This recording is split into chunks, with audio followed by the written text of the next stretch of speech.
ఆంధ్రాలో next CM ఎవరు రావాలని? జగనే రావాలి. ఎందుకని మ్యామ్? మాకు ఫ్లాట్ లేదు, ఇప్పుడు దాకా అద్దెళ్ళల్లో అద్దెలు కట్టలేక 2 పిల్లల్ని చదివించుకోలేక అల్లాడిపోయినాం.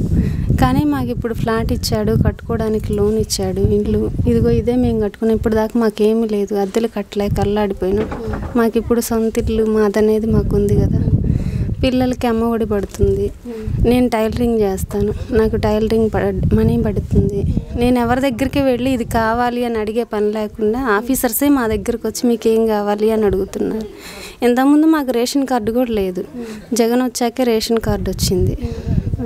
మరి ఈ సంక్షేమాలు కేవలం వైఎస్ఆర్సీపీ పార్టీ వాళ్ళకే వస్తున్నాయి అని చెప్పేసి చంద్రబాబు గారు. అలా ఏం కాదు, ఇప్పుడు వైఎస్ వాళ్ళకే వస్తున్నాయి అని ఎందుకు అనుకోవాలి? టీడీపీ వాళ్ళకి చాలామందికి వచ్చినాయి కదా. ఇప్పుడు ఫ్లాట్స్ అయితేనేమి, అమ్మఒడి అయితేనేమి మరి జగన్ గారు పెట్టినవిగా, మరి టీడీపీ వాళ్ళు తీసుకున్నారు కదా, వాళ్ళకి కూడా వేశారు కదా. అట్లా ఎలా అంటారు? అది చాలా తప్పు.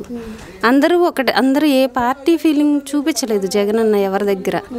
అది మనుషులకి న్యాయం చేయాలి అనే ఆలోచనతోనే ముందుకెళ్తున్నారు.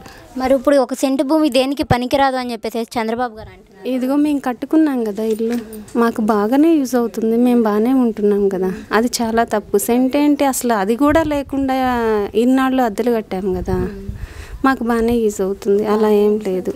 మరి ఇప్పుడు చంద్రబాబు గారు పవన్ కళ్యాణ్ గారు పొత్తుతో వస్తున్నారు కదా, ఎంతమంది వచ్చినా న్యాయమే గెలిసిద్ది, న్యాయమే గెలవాలి. మరి గెలవ నేను అని చెప్పేసి పవన్ కళ్యాణ్ గారు నేను ఓడించడానికి నేను వస్తున్నా అని చెప్పి అంటున్నారు కదా. వీళ్ళు ఎంతమంది ఎన్ని చెప్పుకున్నా చివరికి న్యాయమే గెలిసిద్ది, జగనే గెలుస్తాడు. మా పిల్లలు ఈరోజు 3 పూట్ల తింటున్నారన్నా, స్కూల్కి వెళ్ళి చక్కగా చదువుకుంటున్నారన్నా ఏదైనా జగన్ వల్లే. Okay, thank you. మరి నెక్స్ట్ సీఎంగా గెలుస్తారంటారా? తప్పకుండా. మా అందరి ఓటు మాత్రం జగన్కి.